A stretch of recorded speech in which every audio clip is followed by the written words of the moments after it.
¿Está? Vale, pues buenos días a todas y a todos. Muchas gracias por venir a la rueda de prensa. Como sabéis, lo que vamos a presentar es el informe sobre la calidad del aire en el Estado español durante el año 2021. Es un informe que hacemos anualmente desde Ecologistas en Acción desde el año 2005,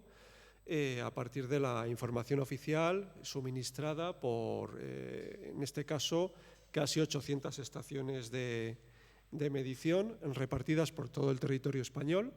Como veis en esa imagen, pues entre las 132 zonas en las que se divide el territorio nacional a efectos de evaluar la calidad del aire. Cada una de esas 132 zonas tiene al menos una o más estaciones de medición de la contaminación y bueno, pues lo que hacemos desde el año 2005 es pedir esa información, que es bastante voluminosa, a todas las comunidades autónomas y ayuntamientos que disponen de redes de medición de la contaminación atmosférica. Desde hace algunos años también pedimos esa información a los 28 puertos del Estado y también a AENA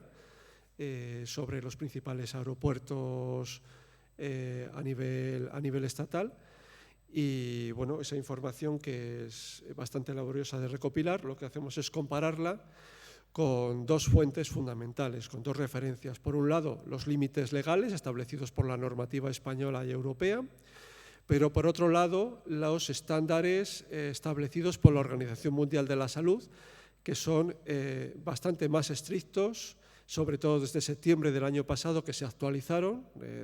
Después de no haberse actualizado desde el año 2005, la Organización Mundial de la Salud en septiembre del año pasado actualizó sus estándares de calidad del aire y, como veis en esta imagen, los estándares de la OMS son mucho más estrictos en el caso de algunos contaminantes que lo que permite la legislación. Por ejemplo, las partículas finas, las conocidas como PM2,5, que es el contaminante más peligroso para la salud, pues en estos momentos la normativa permite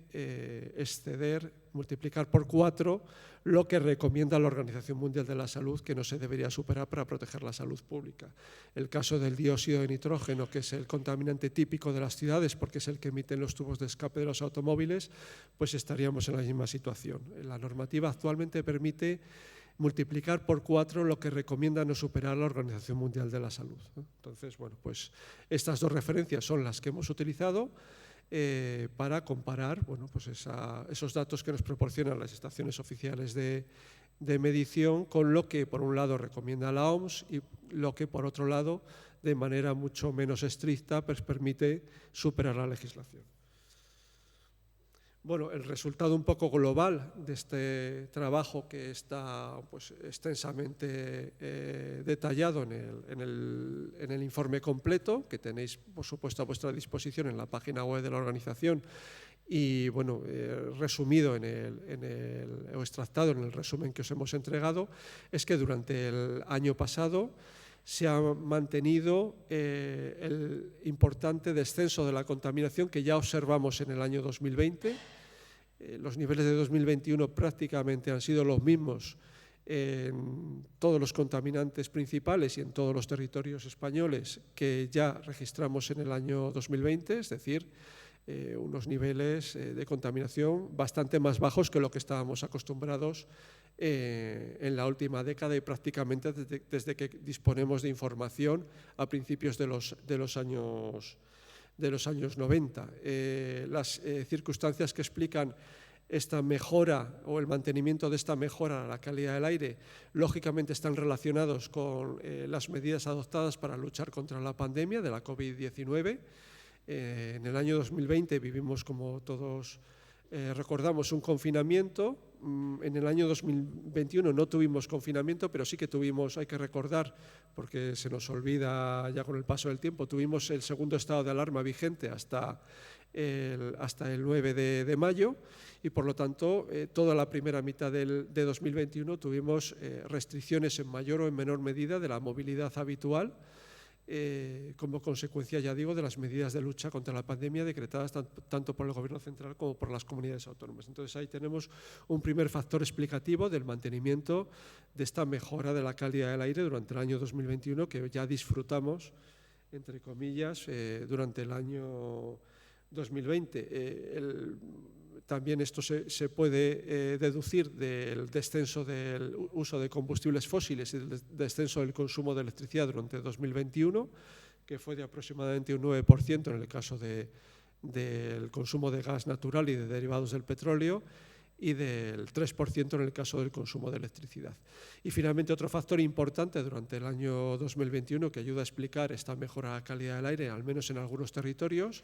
es el cierre de la mayor parte de las centrales termoeléctricas de carbón. En nuestro país actualmente tenemos unas poquitas centrales térmicas de carbón abiertas que van a cerrar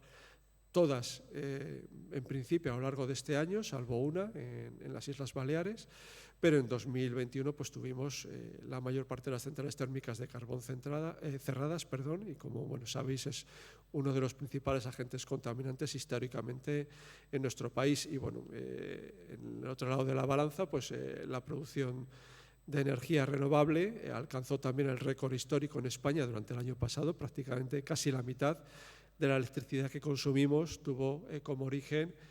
fuentes de energía renovable: el agua, el viento, el sol o la biomasa. Entonces, bueno, todo este conjunto de factores son los que ayudan a explicar este mantenimiento de la mejora de la calidad del aire durante el año pasado.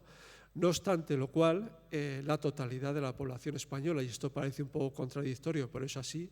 la totalidad de la población española durante 2021 respiramos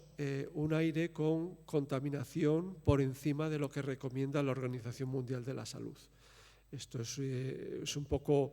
una subida de la población afectada sobre años anteriores, incluso sobre el año 2020, que se explica por lo que he comentado anteriormente. En 2021, la Organización Mundial de la Salud actualizó sus recomendaciones de calidad del aire y las hizo bastante más estrictas que las que estaban en vigor desde el año 2005, y esto es lo que explica esta mayor exigencia de las autoridades sanitarias internacionales. Es lo que explica que la totalidad de la población española, a pesar de la mejora sensible de la calidad del aire durante 2021, al igual que en 2020, pues siguiéramos respirando aire contaminado por encima de lo que recomienda la Organización Mundial de la Salud. En lo que se refiere a la protección de la vegetación y de los ecosistemas, aproximadamente el 80% de la superficie española también estuvo expuesta durante el año pasado a niveles de contaminación por encima de lo que está recomendado para proteger los cultivos, la vegetación, los espacios naturales. Es aproximadamente una superficie similar a la de años anteriores. Aquí no ha habido variación, pero sí, como os he comentado, en el caso de la población afectada, la población expuesta, que durante 2021 ha sido la totalidad de la población española. Bueno, aquí veis un poco cuál ha sido la evolución reciente de los principales contaminantes, el promedio a nivel estatal, y se ve claramente que la mejora ha sido para todos los contaminantes principales durante el año pasado, especialmente para el dióxido de nitrógeno, que, como comentaba anteriormente, es el contaminante indicador del tráfico motorizado en las ciudades, puesto que su fuente principal es los tubos de escape de los automóviles, pero también para las partículas, aunque en menor medida. Hay algunas zonas del territorio español que han tenido niveles de partículas altos el año pasado, y para el ozono, que es un contaminante bastante particular, pero bueno, que en última instancia tiene su origen en las emisiones también de dióxido de nitrógeno de los tubos de escape de los automóviles. Pues el ozono es el que experimentó durante 2021 una mejora más importante en sus niveles, ¿no? Si nos fijamos en la otra referencia que hemos utilizado, en la exposición a los límites legales de contaminación, aquí sí que se ve muy claramente la mejora en 2021. Digamos que la población afectada o expuesta a niveles de contaminación por encima de los límites legales durante el año pasado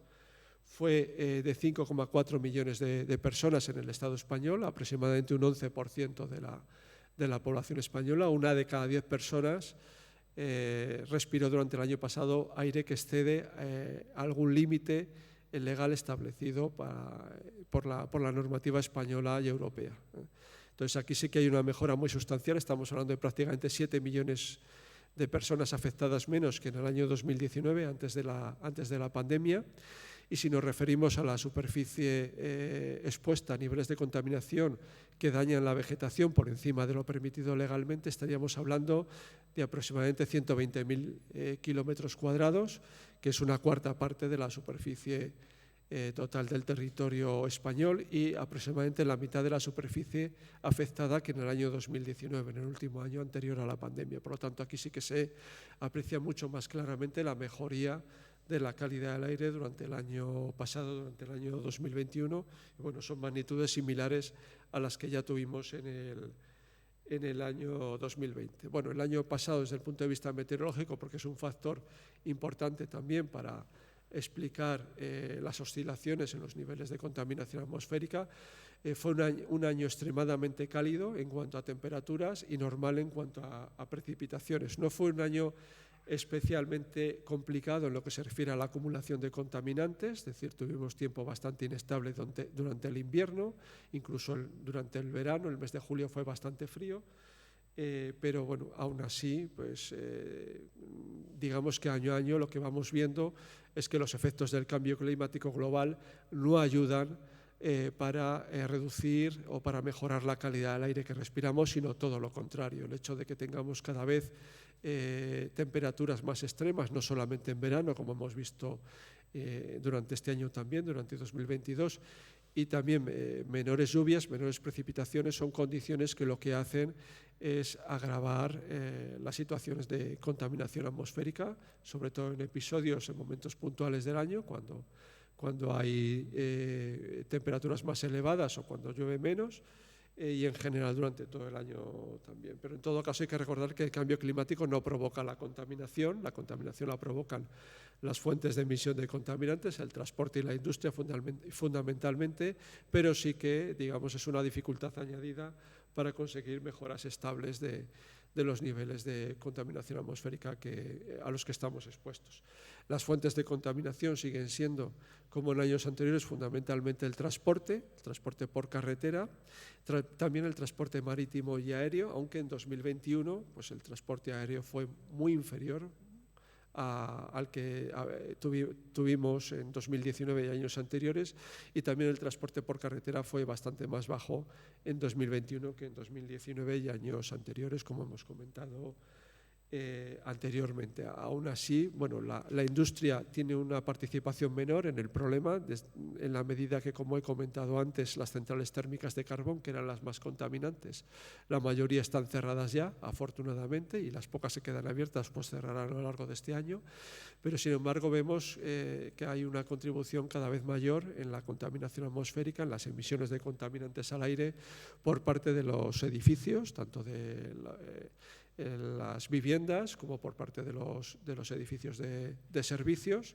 y también por parte de la agricultura. También hay una contribución cada vez mayor a las emisiones de contaminantes por parte de la ganadería industrial y también de la agricultura industrial, ¿no? Bueno, aún así todavía, digamos que la mitad de la contaminación en España procede del transporte y una cuarta parte procede de la industria, con lo cual esas son las dos fuentes de contaminación principales. Bueno, por contaminantes principales, en lo que se refiere al dióxido de nitrógeno, que como he comentado es el contaminante típico de las ciudades porque es emitido por los tubos de escape de los automóviles, en 2021 solamente la ciudad de Madrid incumplió el límite legal. De hecho, una única estación en la ciudad de Madrid, que fue la estación de la Plaza Elíptica, al igual que ya había sucedido en 2020, fue la única de las 800 repartidas por todo el Estado español que incumplió el límite legal anual de dióxido de nitrógeno, por eso aparece en rojo en ese esquemita. Pero bueno, todas las zonas urbanas, las grandes áreas metropolitanas, pero también las ciudades medias y pequeñas, superaron el valor recomendado por la Organización Mundial de la Salud para este contaminante. Entonces, bueno, pues tenemos, digamos, una situación grave en la ciudad de Madrid, que, bueno, amenaza con repetirse. No sucedió en el año 2021 porque Barcelona se quedó en el borde del límite legal, pero ahora mismo pues Barcelona, en lo que llevamos de 2022, está también por encima del límite legal, o sea que esa situación amenaza con repetirse en 2022 también. Pero bueno, las ciudades medias, todas, y también la mayoría de las ciudades pequeñas están por encima del nivel recomendado por la Organización Mundial de la Salud para este contaminante. Las partículas en suspensión pues, no tuvieron superación del límite legal más que en algún punto muy concreto, fundamentalmente en Andalucía, en Bailén o en Villanueva del Arzobispo, que son estaciones muy puntuales y muy concretas donde se superaron los límites legales durante el año pasado, pero sí que hubo una situación de exceso en general en todo el Estado, tanto en las zonas urbanas como en las zonas rurales, de este contaminante de las partículas, y en concreto de las partículas más finas,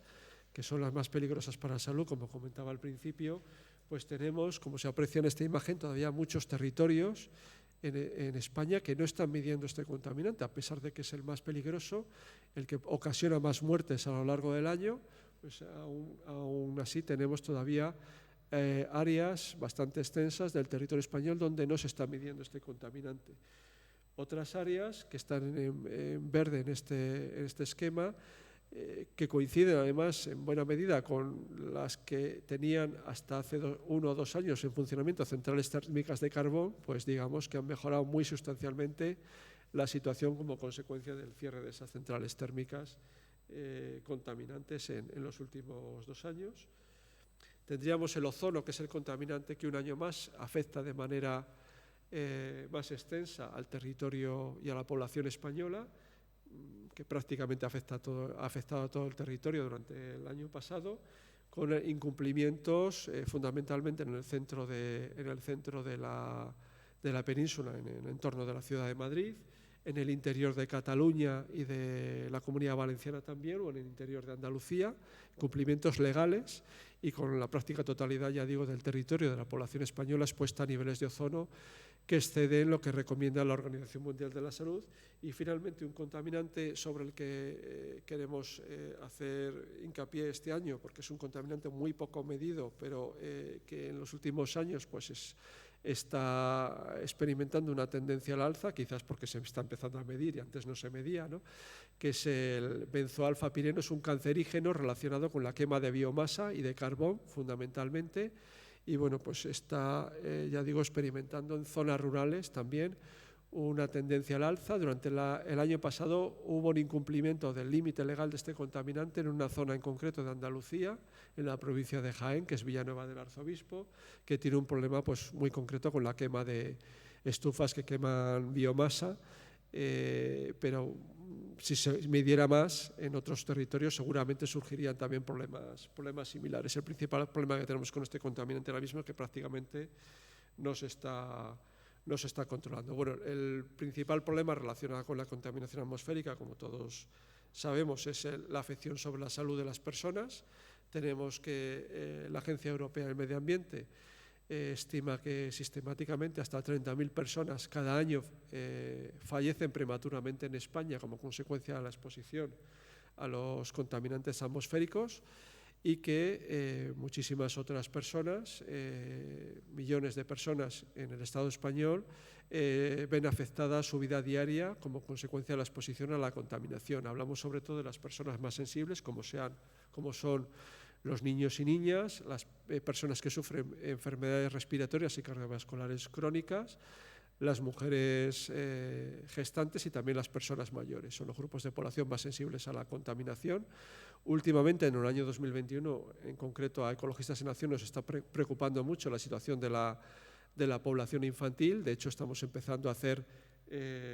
mediciones directas y campañas informativas directas en centros educativos, tanto de primaria como de secundaria, y las vamos a ampliar durante este año también a más territorios y a más institutos y colegios del Estado español, porque bueno, pues, ya digo que la población infantil es uno de los grupos más sensibles a la contaminación atmosférica. Y bueno, pues es un problema muy serio que además acompañará a los niños y niñas durante toda su etapa adulta,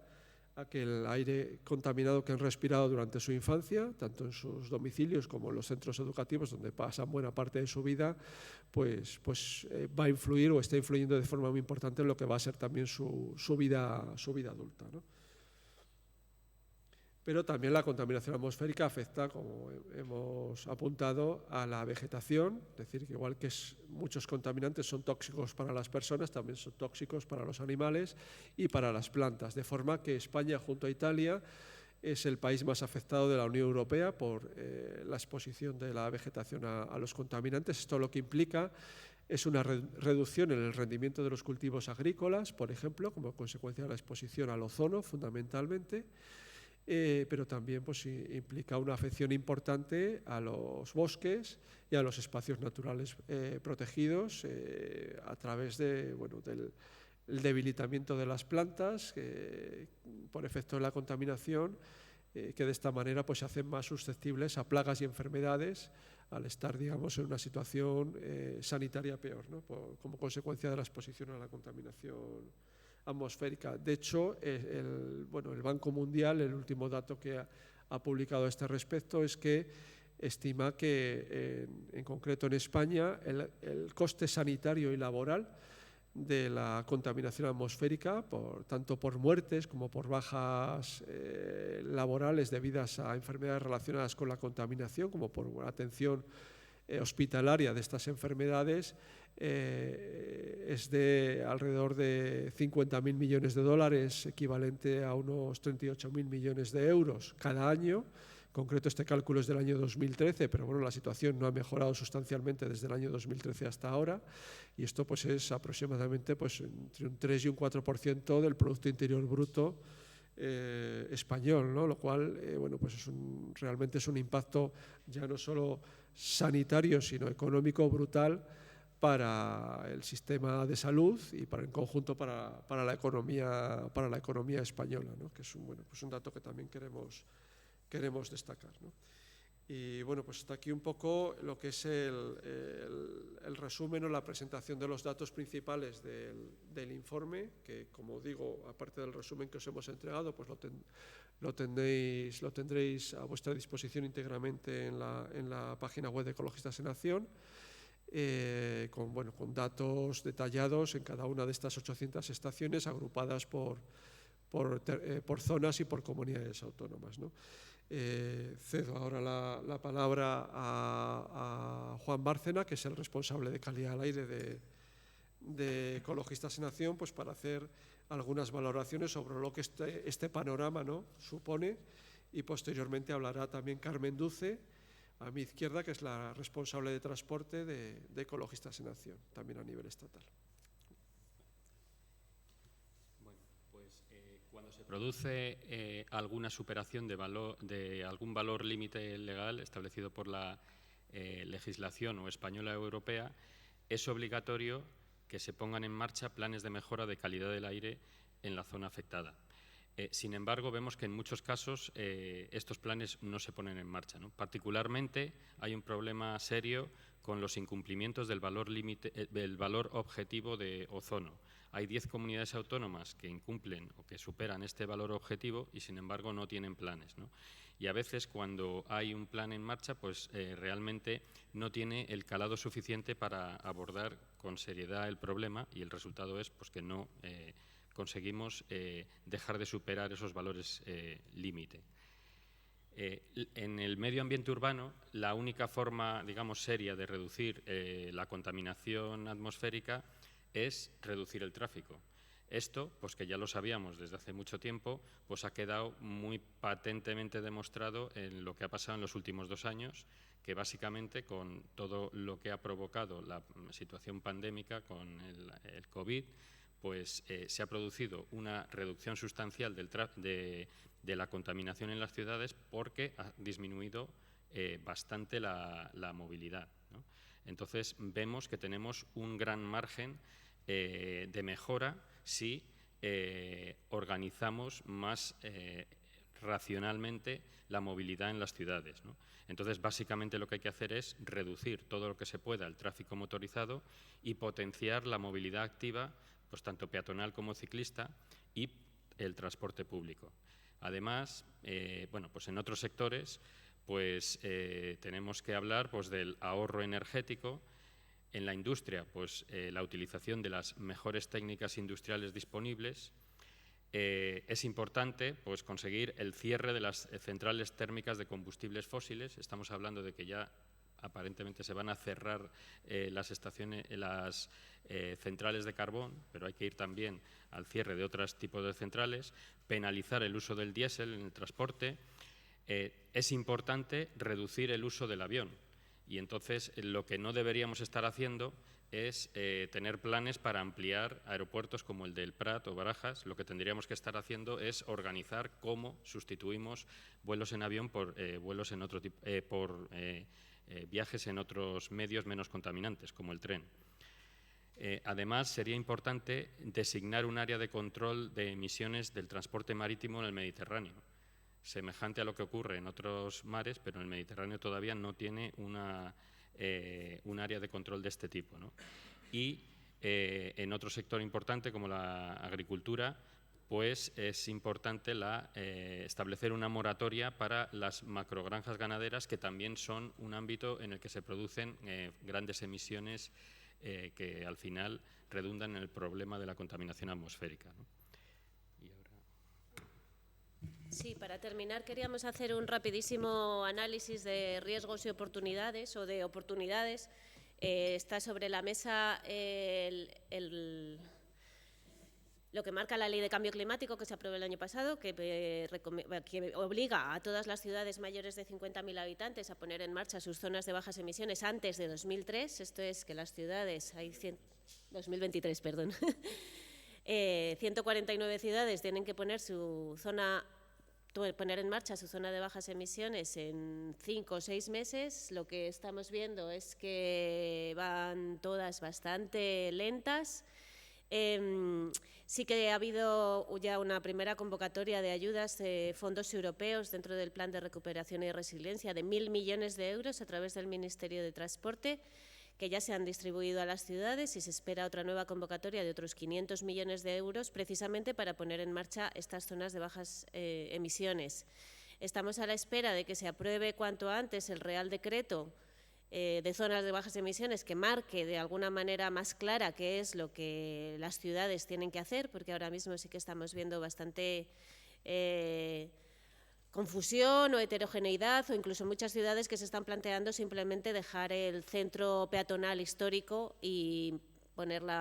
el indicativo de zona de bajas emisiones como si eso fuera suficiente. Las zonas de bajas emisiones tienen que ser verdaderamente eficaces y ambiciosas para conseguir una reducción de emisiones de contaminantes que, como vemos, las nuevas recomendaciones de la Organización Mundial de la Salud rebajan de manera muy significativa lo que hasta ahora se consideraba perjudicial para la salud. Ahora mismo los límites que están indicando la Organización Mundial de la Salud exigen unas actuaciones muchísimo más ambiciosas de lo que se está poniendo en marcha, y además hay que combatir y mitigar el cambio climático y también reducir las emisiones asociadas al ruido, que cada vez está más claro también su impacto en la salud, tanto física como mental. Entonces, en ese sentido, desde Ecologistas en Acción sí que estamos bastante pendientes y,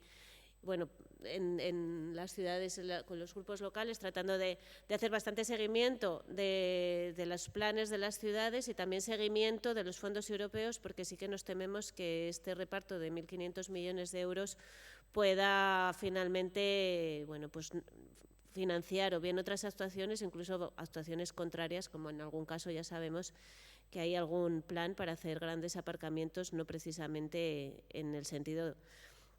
que debería hacerse de priorizar la movilidad activa y el transporte público. Nos está preocupando también mucho y nos preocupan las sentencias, algunas resoluciones judiciales que parece que ponen, bueno, que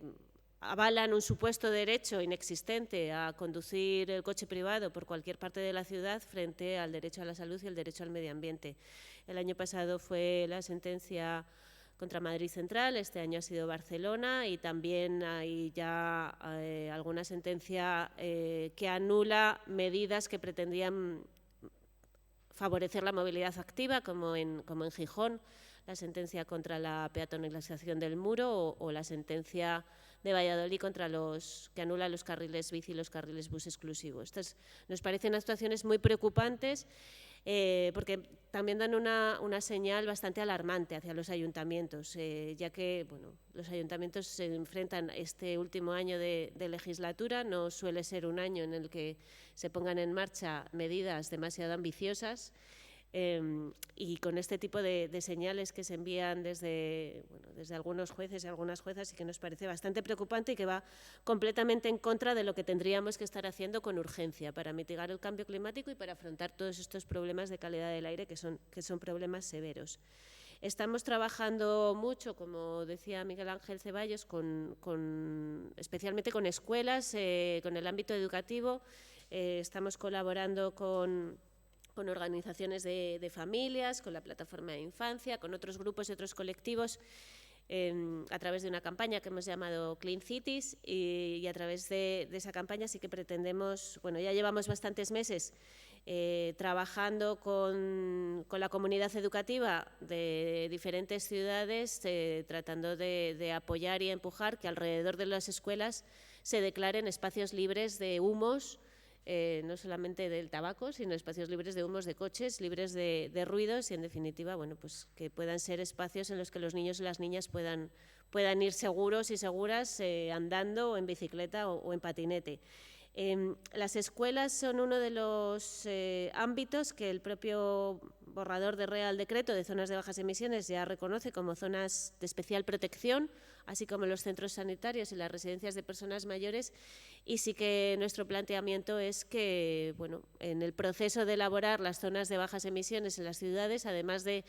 abrir y extender mucho más y no dejar solo el centro peatonal histórico, que ya está,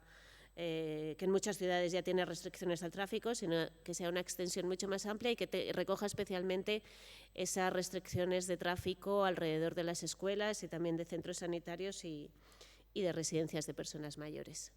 cuanto antes. Si tenéis cualquier cuestión.